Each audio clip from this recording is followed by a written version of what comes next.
So today we're reviewing the Head Auxetic Extreme Tour.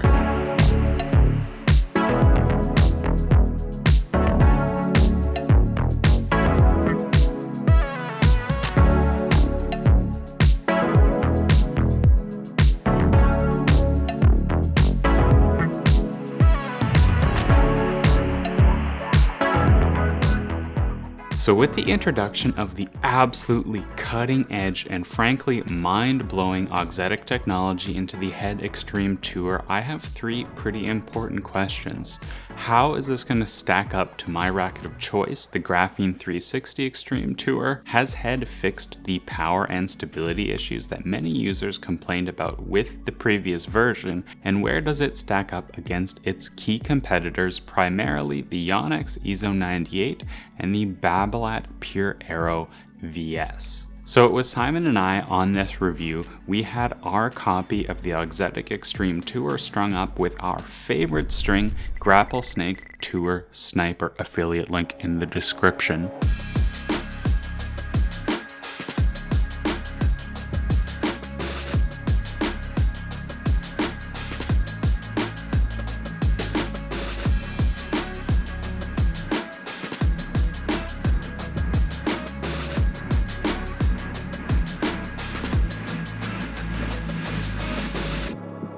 So usually I don't like to talk about the technology that these manufacturers are adding with every generation, because in most cases it really just feels like a bunch of bull.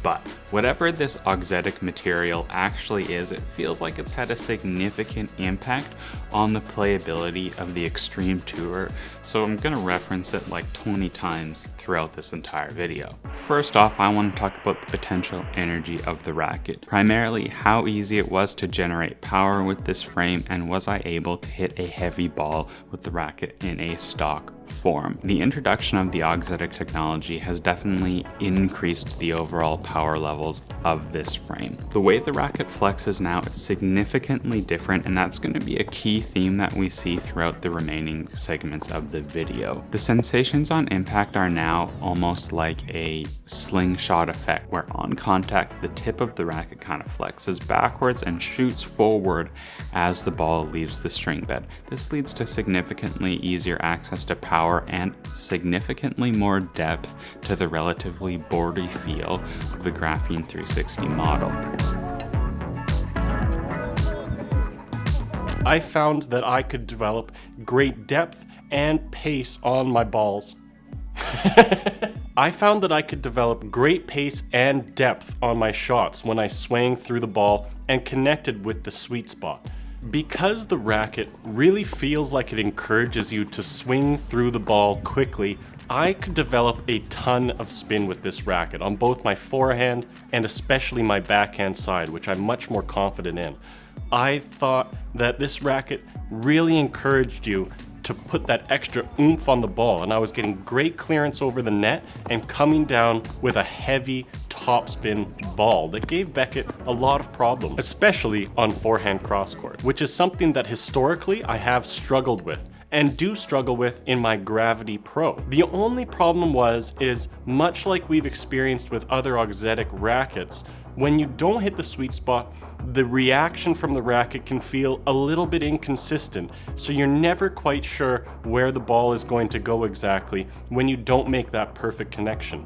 Something I'm all too familiar with, unfortunately, and that meant that I sort of had a disconnect, especially on the first day of using this racket. As I continued to use it though, moving on to the second and third days, I really found myself connecting with the new Extreme Tour, and I could find myself pushing Beckett around, especially when he was using the lower powered Extreme MP. But in comparison to my Gravity Pro, I found that power just seemed to dip about 20 to 30%. I don't know exactly why that is, but it probably has something to do with the inconsistency of the racket's reaction when I hit it outside the sweet spot. So going into our scores for potential energy, we can compare the power levels of the Auxetic Extreme to some important competitors. Coming in at 115, it's definitely more powerful than the 360 Plus version at 112. It's still more powerful than the EZONE 98 at 113. but that high stiffness and thicker beam in the Pure Aero VS make that racket king at 117.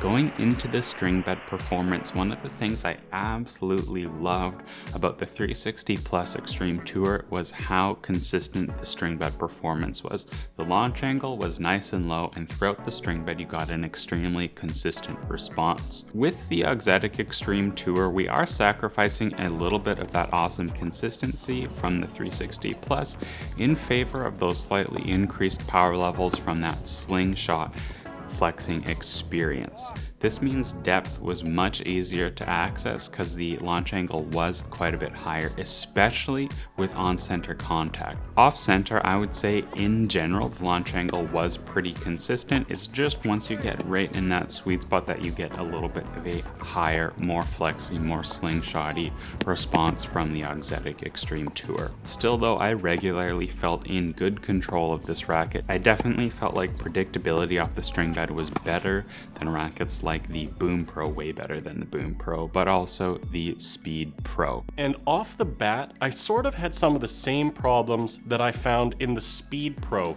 and that was mostly due to the racket's behavior in off-center shots. But as I kept hitting through day 1, 2, and 3, I found myself connecting more and more with this racket. At first, even though it feels a little bit more inconsistent than Beckett's Extreme Tour, as you grow with the racket, you find that it actually does behave quite predictably in its own way. It just feels a little bit different when you hit the ball. This meant that as I continued to use the racket, I've started to develop a relationship with it and figure out its inconsistencies, so I could know relatively where I was going to hit the ball. Now going into our scores, the Head Extreme Tour comes in at 101. This is a couple of points higher than the 360 Plus at 97, and that's all due to that slingshotting flex experience. It's a tiny bit higher than the EZONE 98, but I would say basically the same, which scored a 100, whereas the Pure Aero VS, even though it's got more strings in the crosses at 16 by 20, the string spacing on the Aero VS is pretty open, and that thick, stiff beam lead to a higher launch angle at 106. Our last category here is going to be weight distribution. You're still getting that great, extremely fast swinging sensations with the Auxetic update.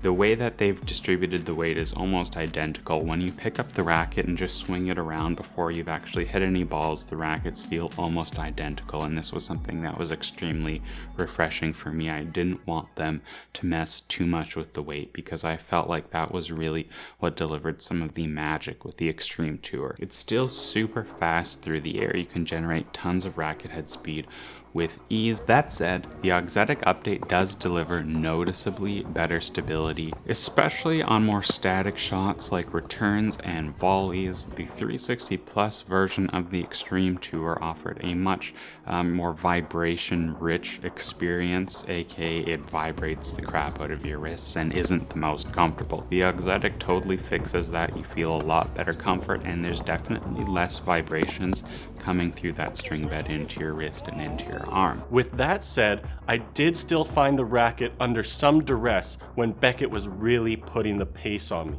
And instead of being able to absorb that pace and send it back the other way, the racket still had some problems with bending and losing a lot of the pace, and ended up going shorter in the court than I'd like. So I really had to focus when Beckett was hitting a heavy ball to add an extra bit of oomph to my shot to make sure that it penetrated the court and didn't leave me a sitting duck on the other side of the net. So the scores for weight distribution, the Extreme Auxetic remains almost the same. I would say it's slightly slower and a little bit more stable, scoring a 105 over the 104 in the Graphene 360 model. Compared to the EZONE 98, I would say the EZONE 98 still feels a tiny bit slower than the Extreme Tour at 106, and then the Pure Aero VS with the extremely high twist weight, it's a little bit more clunky, scoring at 118. Now I want to talk a little bit more about the comfort and feel of the Auxetic update to the Extreme Tour. It's way more comfortable. First of all, like the previous version of the Extreme Tour, in stock form especially, was frankly not a very comfortable racket. It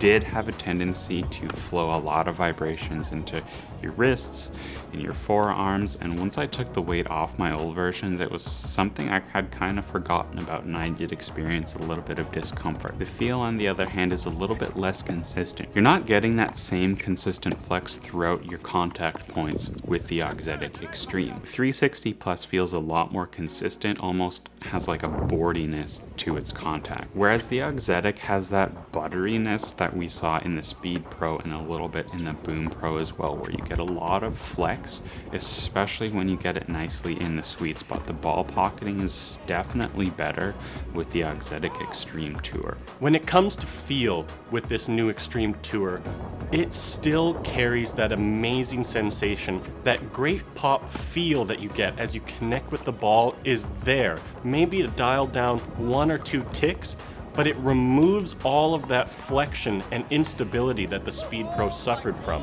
So you didn't have near as many mishits when you were facing a heavy ball. So overall, I really liked this new Auxetic Extreme Tour. This racket feels like it builds on the success of the Speed Pro's amazing feel, but adds that stability and consistency that we're looking for from Beckett's old Extreme Tour. That said, that change in flex does lead to a little bit of inconsistency, which I didn't love at all times. It's definitely a give and take, and I would say it depends on you and your game for what you like. I think the Auxetic Extreme is a solid update. It delivers on a lot of the complaints many users were facing. The Auxetic Extreme Tour is significantly more playable in stock form than the 360 Plus version was. From the discomfort to the relatively mediocre stability paired with extremely low power, the 360 Plus version of the Extreme Tour was basically a piece of garbage without weight added. It needed to be customized.